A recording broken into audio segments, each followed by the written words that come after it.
Hola, ¿qué tal? Bienvenidos al canal de Latin Code. Un día más, hoy con un vídeo que os traigo muy especial y dedicado a todos aquellos que estéis comenzando a aprender React. Sois muchos los que me contactáis diciéndome que habéis empezado un bootcamp o que bien, por ejemplo, pues estáis aprendiendo de forma autodidacta, lo cual me parece maravilloso porque es la forma que yo tengo de aprender. Así que para vosotros va este vídeo de cara a que tengáis una guía, una hoja de ruta para aprender React y que así os resulte pues entretenido, divertido y fácil, que de eso se trata. Eso sí, antes de empezar, pues también se lo quiero agradecer a mis Patreons, su apoyo para que siga grabando estos vídeos. Así que muchísimas gracias, Joseba, Óscar, Jorge, Alex y Carolina, de verdad, muchísimas gracias por vuestro apoyo. Y ahora sí, pues comenzamos con esta hoja de ruta que os he preparado para hoy. Básicamente, como siempre digo, la casa por el tejado nunca se puede empezar, así que si no te sientes cómodo trabajando con JavaScript y algunos conceptos, como por ejemplo puede ser el event loop, las promesas, las closures, te resultan como extrañas y sospechosas, mi recomendación es que te familiarices con todos estos conceptos, con Bartlett y Cons, la diferencia, antes de meterte en React.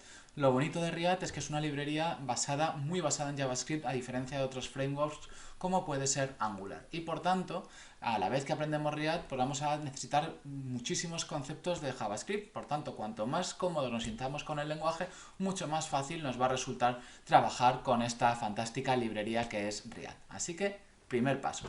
Segundo paso, ya conocemos JavaScript, ya nos sentimos cómodos así trabajando con el lenguaje. Yo lo siguiente que haría es entender y leerme cómo funciona React, es decir, cuál es el proceso que tiene para pintar componentes empleando una de las librerías más útiles que yo he visto, que es JSX, que nos permite escribir JavaScript como si fuera HTML y automáticamente él se encarga de generar el código por detrás para pintar todos esos elementos que nosotros hemos declarado. Por tanto, yo lo que haría sería, bueno, pues en la propia documentación de React te cuentan un poco cómo funciona este lenguaje, en qué lo transforma y demás. Tampoco hay que convertirse en expertos, pero sí tener una idea de decir, oye, es que cuando nosotros pintamos un componente realmente es una invocación de una función, no es nada más. Entonces, es muy interesante tener esos conceptos claros para que no parezca magia negra lo de los componentes. Recordad, un componente es una función que se ejecuta y que en vez de devolver un valor al uso, lo que hace es pintar HTML en el DOM gracias a React. Así que ya tenemos el segundo paso. Vamos a por el siguiente. Siguiente, ya os digo. Ahora ya nosotros sabemos cómo funcionan los componentes en React, hemos creado alguno muy tontorrón que pinta un mensaje, pues el siguiente paso más lógico es familiarizarnos con el hook useState, que es el más tontorrón, que nos permite almacenar estado interno. Hasta el momento, hasta que aparecieron los hooks, solo los componentes basados en clases podían tener estado interno, y gracias a los hooks, pues ya los componentes declarados como funciones también lo pueden tener.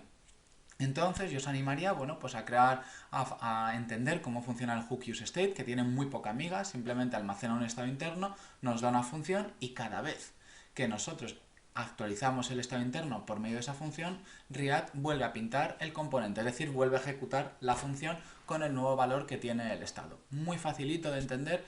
Lo que podéis hacer es pues crearos un formulario muy tontorrón, por ejemplo, bueno, pues que tenga un nombre, un email, e irlo actualizando. Y así de paso veis ese concepto que React llama y que está en el centro de su filosofía, que son los componentes o los campos, inputs controlados. Básicamente la idea de React está basado en una idea principal, que es que sea React quien actúe como fuente de verdad del estado de la aplicación que estamos desarrollando. Antiguamente, cuando trabajábamos con librerías como jQuery, el estado estaba en el DOM, también había parte del estado en el propio JavaScript empleando jQuery, y había una mezcla ahí muy rara. Entonces con React se potencia que sea la aplicación, es decir JavaScript, quien tiene el estado, y que por tanto se lo traslademos al DOM de una manera unidireccional. Y de ahí aparece ese concepto de componentes controlados, que si en la propia documentación de React leéis sobre formularios lo vais a entender muy fácil. Entonces ya tenemos el tercer paso. Entonces, ya sabemos nosotros, pues gestionar un formulario sencillito. El siguiente paso es aprender el hook useEffect como complemento del hook useState. Probablemente el hook useEffect sea el más difícil de entender y no serán el primer o el segundo bucle infinito que nos vamos a tragar cuando empezamos a practicar con este hook. Por tanto, tranquilidad.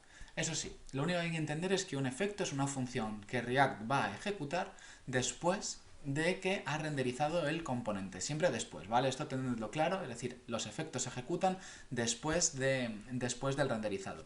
Tenéis en la descripción también un vídeo que grabé sobre este tema, seguramente también está apareciendo por aquí una tarjetita si me acuerdo de ponerla, y básicamente pues en ella os explico cómo funciona bien el hook useEffect paso por paso. Pero es lo único que tener claro, y estos efectos luego los podremos ejecutar de forma condicional gracias al segundo argumento que recibe el hook, que es un array de dependencias. Cuando cambien, el efecto se volverá a ejecutar tras el renderizado. Así que para practicar con esto lo mejor es que pues básicamente consumáis alguna API de terceros, como puede ser la de Pokémon, la de Star Wars, bla bla bla, y recuperéis información de ella mediante el hook useEffect y empleando fetch, que es la API nativa que nos proporcionan los navegadores para realizar llamadas síncronas mediante promesas.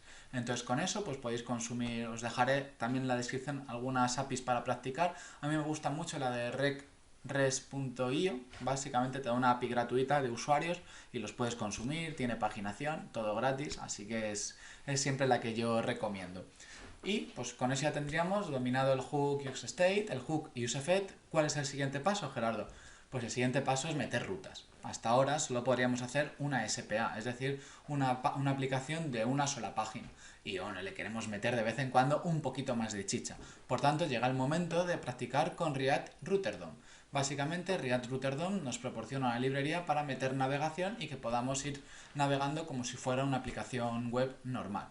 Tiene bastante miga, pero yo creo que lo más básico, que es declarar unas cuantas rutas y asociarlos a los componentes, es muy facilito. Entonces, pues para mí la recomendación siguiente sería aprender eso bien. También tengo un vídeo por ahí en el canal que podéis consultar sobre esta fantástica librería y os recomiendo que lo veáis si queréis familiarizaros con ella. Y por último, porque tampoco... yo creo que, ya os digo, he planteado esta hoja de ruta como una iniciación para que sepáis el orden que yo seguiría. Por supuesto, hay 15.000 cosas más que me voy a dejar en el tintero, pero yo creo que con esto sí que tendríamos los conceptos más básicos cogidos para aprender React. Y ya os digo que lo último yo aprendería API Context, ¿vale? Es una forma, API Context lo que nos da es un estado global. Ahora mismo con el hook useState solo podemos tener estado a nivel de componente. Pues gracias a API Context podemos tener un estado global a nivel de aplicación. Es bastante más fácil de entender que Redux. De hecho, Redux es como muy filosófico la forma de trabajar. No digo que crear un reducer, lanzar actions sea difícil, pero luego la filosofía que hay detrás para montar una buena arquitectura basada en Redux lleva bastante tiempo entenderlo. Entonces yo creo que API Context viene a suplir muy bien ese concepto de estado global, ¿vale? Que nos permite pues tener el idioma, el tema de nuestra aplicación metido ahí y luego consumirlo. Entonces yo le daría una pensada. Grabé un vídeo muy chulo que resume los 3 hooks junto con API Context para entenderlo. No es verdad, así que espero que esa parte también os resulte interesante. Y por último, ¿vale? El último paso o la postdata de esta hoja de ruta sería trabajar y familiarizarnos con los styled components. Es decir, yo creo que ahora mismo es el paradigma que más está en boga para meter estilos en nuestra aplicación. Por tanto, hasta que Facebook saque una librería que anunciaron hace poco, el año pasado creo que es, los style components lo están petando, por así decirlo, así que os recomiendo que pues, os familiaricéis con ello, con cómo se trabaja, son muy facilitos y así podéis meter estilos de forma fácil en la aplicación. Y esa es mi hoja de ruta que os planteo para React. Lo dicho antes, sé que igual me dejo bastantes cosas por el camino, porque al final React es gigantesco, ¿no? Pero con esto yo creo que es una buena estrategia para aprender React y que la curva de aprendizaje pues resulte agradable de transitar y no nos tiremos de los pelos nada más empezar. Así que si te ha gustado este vídeo, pues quédate suscrito, como siempre digo, déjame un me gusta, que se agradecen muchísimo para que el canal siga creciendo y nos vemos en los siguientes que grabe. Muchísimas gracias por verme, un abrazo y que pases muy buen día.